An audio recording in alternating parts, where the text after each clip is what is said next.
Pemirsa, skuad Garuda berhasil melibas tamunya Arab Saudi 2 gol tanpa balas lewat penampilan mengkilap Marcelino Ferdinand. Lalu bagaimana peluang timnas Indonesia setelah meraih kemenangan perdana? Kita akan langsung tanyakan dan telah terhubung secara virtual pengamat sepak bola nasional Gita Suwondo. Selamat siang Bung Gita. Selamat siang. Baik, Bung Gita, kita patut apresiasi dan berbangga setelah kita melihat bagaimana laga tadi malam disajikan ya. 3 poin di GBK dan saat ini Indonesia berada di peringkat ketiga untuk grup C zona Asia. Bagaimana tanggapan Anda secara overall atas permainan tadi malam? Kalau bisa dikatakan game plan yang berjalan ya, emang ada perubahan sedikit dari 3-4-3 menjadi 3-5-2, tapi saya lebih ingin menyebutnya sebagai 3-4-1-2 dengan 2 gelandang jangkar Tom Hai dan Ivar Jenner bermain di tengah, kemudian Marcelino Ferdinand sebagai satu yang ada di belakang 2 striker. Ini yang sangat luar biasa sekali bagaimana dia memanfaatkan 2 peluang dengan sangat baiknya. 3 peluang bahkan di menit pertama dia harusnya bisa cetak gol. Saya nggak bilang bahwa dia gagal karena itu hanya sial saja terkena tiang, tapi selebihnya adalah permainan secara kebersamaan dari tim yang membawa hasil yang sangat berubah sekali. Dari 3-4-3 menjadi 3-4-1-2 dengan Marcelino Ferdinand menjadi pemain yang menjadi pembeda di sini. Baik, kemudian kita melihat ya bahwa permainan cukup berjalan dengan sangat dinamis dan penonton juga bisa menikmatinya. Dan ada gol yang tercipta di babak pertama dari Marcelino, kemudian di babak kedua juga masih dari Marcelino. Nah, menurut Anda dalam permainan tadi malam siapa yang menjadi bintangnya dalam permainan tersebut? Saya pikir Calvin Verdong ya, 2 kali itu bagaimana Calvin Verdong lepas dan berusaha, bahkan 3 kali sebenarnya Calvin Verdong lepas, satu dia tidak menghasilkan gol, tapi bagaimana dia memanfaatkan situasi yang agak tidak ketat di lini belakang Australia untuk kemudian memberikan 2 kali dia memberikan umpan bagi Marcelino Ferdinand untuk diselesaikan. Jadi kerjasama antara lini dan lini dari timnas ini yang sangat berhasil. Kalau Marcelino bilang bahwa ini semua kerjasama tim, benar-benar menghasilkan kerjasama tim. Sebenarnya apa yang kurang dari 4 pertandingan sebelumnya di mana kita tidak bisa cetak gol, kemarin direalisasikan dengan kita mencetak gol. Bahkan kita punya 5 peluang sebenarnya. Jadi kalau persentase kita gagal memanfaatkan peluang itu masih ada, tapi setidaknya kita menutup peluang Arab Saudi untuk berkembang di lapangan tengah. 5 pemain di lapangan tengah itu yang membuat Arab Saudi tidak berkembang lebih banyak. Hanya 1 penyelamatan dilakukan oleh Martin Pas sepanjang pertandingan. Ini artinya hanya 2 shot on target yang bisa dibukukan oleh Arab Saudi, 1 terkena misar, 1 diselamatkan oleh Pas di babak pertama. Jadi benar-benar membuat Arab Saudi tidak berkembang dan kombinasi serangan kita yang berhasil. Baik, berarti memang bukan hanya Marcelino, tapi ini kerjasama tim lah yang membuat mengapa Indonesia berhasil meraih poin pada tadi malam ya.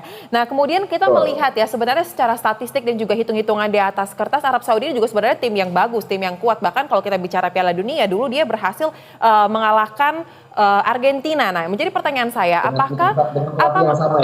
apa yang sebenarnya menurut Anda membuat mengapa mungkin kemarin apakah ada unsur mereka menganggap tim Indonesia ini sebelah mata atau seperti apa sebenarnya jika Anda membaca permainan tim Arab Saudi kemarin?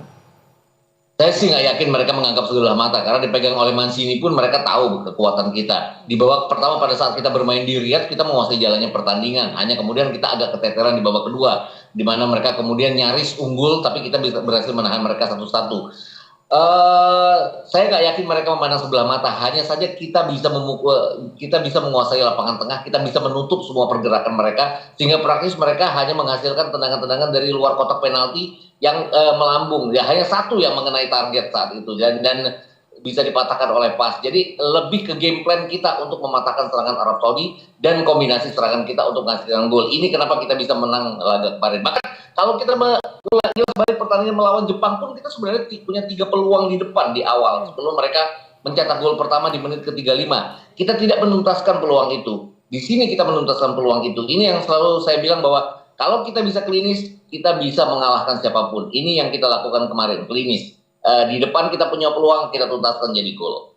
Baik, dan jika kita beralih sedikit Bung Gita, kita melihat bagaimana atmosfer yang terbangun di GBK tadi malam, semangat dan juga dukungan diberikan kepada para pemain. Nah, dan juga para pemain menyampaikan apresiasinya kepada seluruh supporter. Nah, terkait dengan hal ini, apakah ini menurut Anda menjadi suatu energi tertentu bagi para pemain timnas dan juga menjadi tekanan bagi tim lawan kemarin?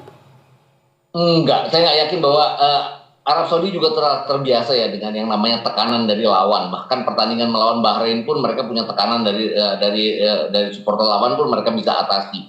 Pertandingan melawan Australia, terlepas Australia itu supporternya biasa-biasa aja, kan tapi pasti mendukung tuan rumah. Jadi saya nggak yakin bahwa peran supporter Indonesia akan berpengaruh terhadap permainan Arab Saudi, tapi berpengaruh terhadap permainan kita, iya. Bagaimana kita juga sangat didukung pada saat kita sudah kalah dari Jepang di akhir pertandingan pun kita tetap bersatu, itu pasti akan mengangkat anak-anaknya Sintayong untuk membuktikan bahwa dukungan supporter ini akan mereka balas dengan setidaknya hasil yang baik, hasil permainan yang baik, dan itu terbukti hasil permainan yang baik kemudian menjadi gol dan gol itu menjadi kemenangan.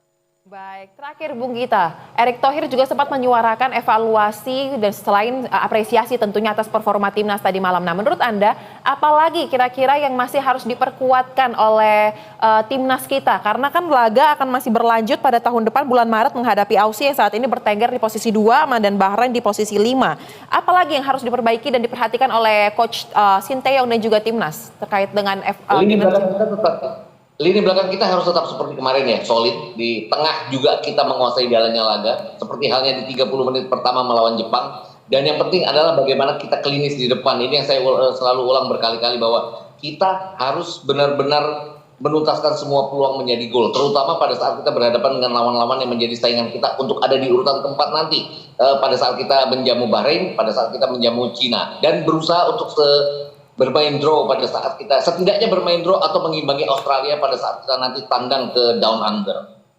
Baik, kita tentu berharap hal tersebut dapat terrealisasi dan kinerja ataupun performa dari timnas dapat terus terjaga dan ditingkatkan. Terima kasih untuk waktu dan diskusinya pengamat sepak bola nasional Gita Suwondo telah bergabung bersama kami. Salam sehat.